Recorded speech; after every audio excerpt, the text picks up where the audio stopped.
I am a person who's a researcher, so I love to think about how do we measure things? How do we direct things?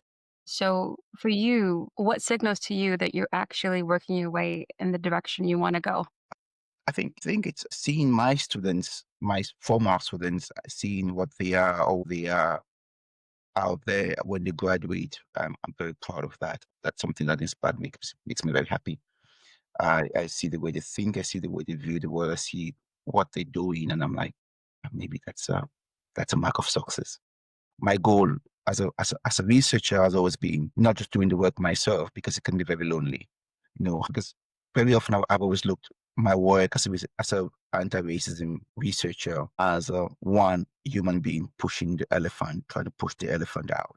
This elephant is this whole racism, and the more people you get involved in pushing the elephant out, the more chance we can get in pushing the elephant out. And so when I see these new young researchers coming up and they're saying, "Oh, I've read your work and I really enjoyed your work, I like your perspective," I'm like, yeah, that means that's a sign that I've done something, and it makes me happy. But of course, it also it reminds me that I have to keep doing the work, because the work doesn't just end based on what I've done. You have to join them, and we have to continue in doing this work. I love the metaphor, like pushing the elephant out. I'm probably going to borrow that at some point, just to let you know. So I think I'm one of the people who actually got to know you through your research. I read about that you're working with anti-racism, and it got me thinking about things in different ways. I appreciate you recruiting me to be one of the elephant pushers out there. I appreciate that.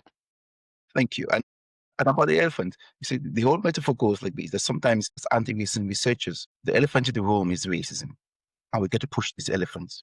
And you can do it. The more we do it, the more. A lot of time when we do it, the elephant doesn't budge. It just stays there. It looks at you. Once in a while, it budges an inch. And the days when it budges an inch, when it just moves that little inch, you go and you're like, yeah, move, it moved. And you're so excited, because it gives you hope that these elephants can really move. And then you come back the next day, it's right there in your face, like it never moved. And you have to push it again, and push it, and push, and push, and push.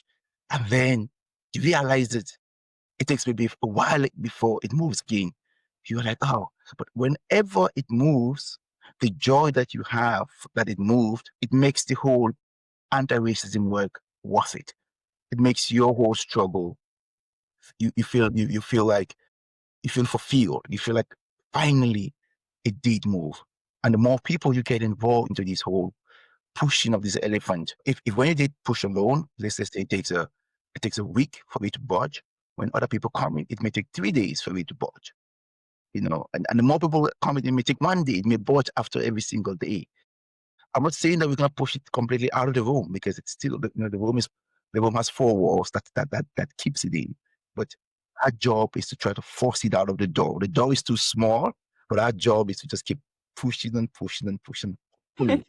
Someday it will go out.